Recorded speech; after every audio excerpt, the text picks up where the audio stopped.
نماز پڑھنے کی تاکید کی جائے، 12 سال کی عمر تک اس پر خوب تنبیہ کی جائے. اور یہی مسئلہ روزے کے لیے بھی ہے کہ 12 سال کی عمر سے بچے پر روزے کے لیے تنبیہ کی جائے، اس کو خوب سمجھایا جائے کہ روزہ رکھو. اور 14 سال میں شریعت نے اس کو بالغ سمجھ لیا ہے. لیکن غذائیت کے اعتبار سے، موسم کے اعتبار سے، اچھی غذا کے اعتبار سے 12 سال میں بھی بالغ ہو سکتا ہے. لیکن یہ رسم ہمارے سماج میں اس قدر گھر کر گئی ہے. کئی مرتبہ کئی بچوں سے میں نے پوچھا تمہارا روزہ ہے؟ نہیں میرا روزہ نہیں. کیوں؟ میں نے پہلا نہیں رکھا ہے. پتہ نہیں یہ پہلا روزہ کیا بلا ہے. 16 سال کی عمر ہو گئی، بچے سے پوچھا کو روزہ نہیں تمہارا؟ نہیں میں نے پہلا روزہ نہیں رکھا. دوسرے سے پوچھا تمہارا بھی روزہ نہیں؟ کہنا میرا بھی پہلا نہیں میں نے رکھا ہے. آخر تو پہلا کیا روزہ ہے؟ کیا ہے پہلا روزہ؟ پتہ یہ چلا کہ پہلے روزے کو لوگ جو ہے بڑا انتظام کرتے ہیں، کئی ڈیگوں کا انتظام کرتے ہیں، اور اس کے بعد جو ہے اس کے ننہال تک خبر بھیجتے ہیں، پھر لوگوں تک خبریں جاتی ہیں، پھر مان اور سمان کے ساتھ اور ایک پوری رسم و رواج کے ساتھ وہ روزہ رکھوایا جاتا ہے. پھر اس کے ساتھ جو اس کی نیند پڑ جاتی ہے کہ اب یہ روزہ رکھنا شروع کرے گا. قسم خدا کی جس طرح سے بالغ ہونے کے بعد اگر ماں باپ بچے کی شادی جلدی نہیں کرتے ہیں اور بالغ ہونے کے بعد اس سے جو گناہ ہوتے ہیں ان گناہ کا ذمہ ماں باپ کے سر ہوتا ہے. قسم خدا کی یہی روزے کا مسئلہ ہے.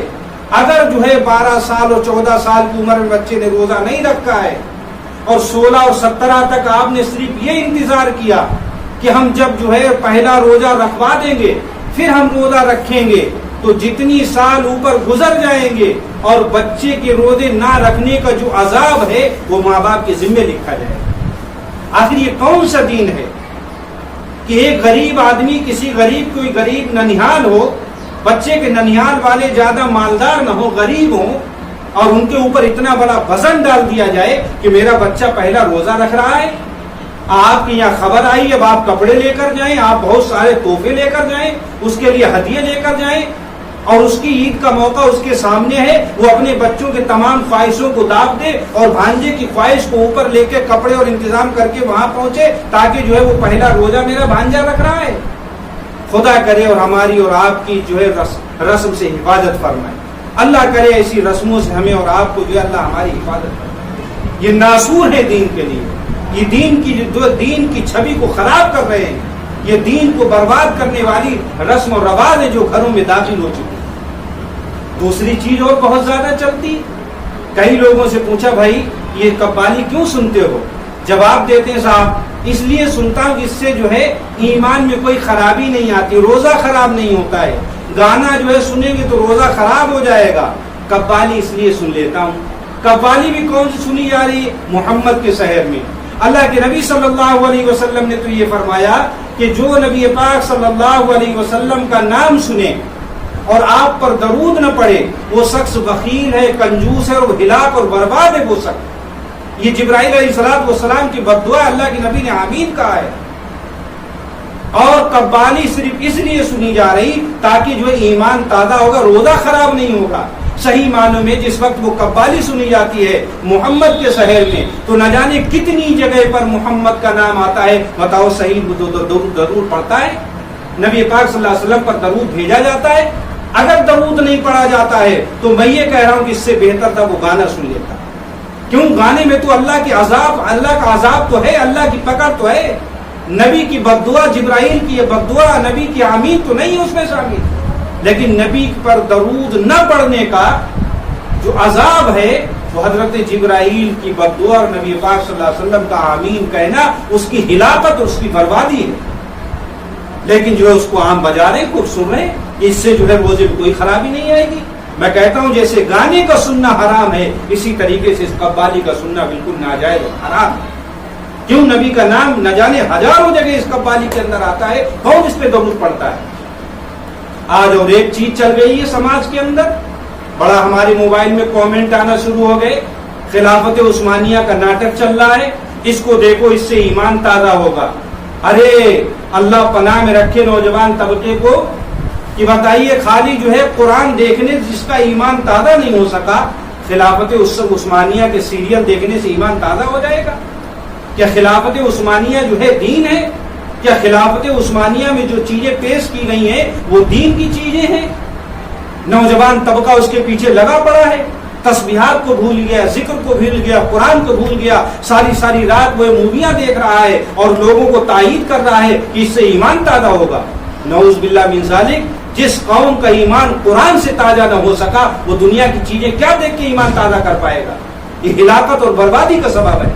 اللہ تعالی ہماری نئی نسلوں کو صحیح سمجھ عطا فرمائے، اور ایسی جو ہے منحوس موویوں سے جو رمضان کے مہینے میں صرف اس لیے پیش کی گئی تاکہ نوجوان طبقہ عبادتوں سے رک جائے، تسبیحات سے رک جائے، ذکر و اذکار سے رک جائے، قرآن کی تلاوت سے رک جائے، صرف اس لیے پیش کیا گیا تاکہ ان موویوں کو دیکھے اور ذکر و اذکار سے جو رک جائے اس کی زندگی سے دین نکل جائے۔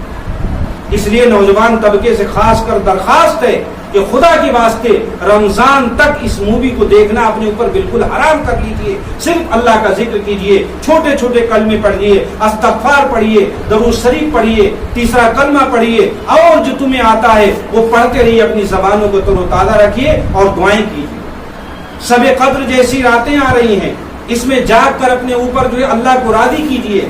ہم سے رب میرا کتنا ناراض ہے، ہمیں اس کے بارے میں فکر ہے کہ جس رب نے مجھے اپنی مساجد سے دور کر دیا۔ یہ تمام چیزیں جو میرے اوپر آ رہی ہیں یہ سب اللہ کا بھیجا ہوا عذاب ہے، یہ دنیا کا کوئی بنایا ہوا نہیں ہے۔ جب اللہ کا بھیجا ہوا عذاب ہے تو پھر ہمیں اور آپ کو سوچنا چاہیے کہ میں اسی رب کو راضی کروں نا۔ یہ خرافات کی زندگیوں اپنی زندگی کو کیوں گزار رہے ہیں؟ خرافات میں اپنی زندگی کو کیوں لگا رہے ہیں؟ اپنی زندگی کو جو ہے ناسور کی بھٹی میں کیوں ڈھکیل رہے ہیں؟ میرے عزیزوں، دوستوں، بزرگوں، خدا کا خوف کرو اور سمجھو ان تمام رسومات سے اپنے آپ کو بچائیے۔ بچہ 12 سال کا ہو جائے تو روزہ رکھنے کے لیے اس کی کوشش کریں، اور 13-14 سال تک اس کو پابندی کے ساتھ روزہ رکھایا جائے۔ پہلے روزے کا کوئی سوال نہیں ہونا چاہیے۔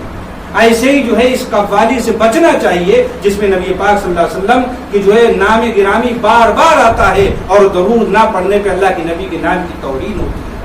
اور دوسرا جو آج کل یہ چل رہا ہے نوجوان طبقے کے اندر، اس چیز سے بھی بچنا چاہیے۔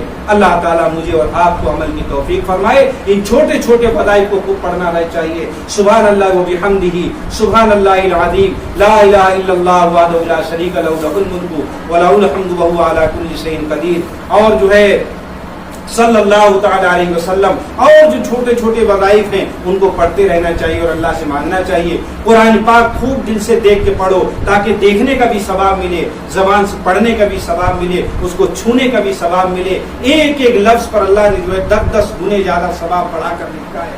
جو ایک رمضان میں غیر رمضان میں الف کہے گا اس کو 10 نیکیاں ملیں گی، رمضان میں اگر کہے گا اس کو 70 نیکیاں ملیں گی۔ اس سوچ کے ساتھ قرآن پاک کا پڑھو۔ قرآن پاک کا پڑھنا اللہ سے بات کرنا ہے۔ ایک سرا اللہ کا جو ہے وہ بندے کے ہاتھ میں ہوتا ہے اور دوسرا رسی کا سرا اس کے اللہ کے دست قدرت میں ہوتا ہے۔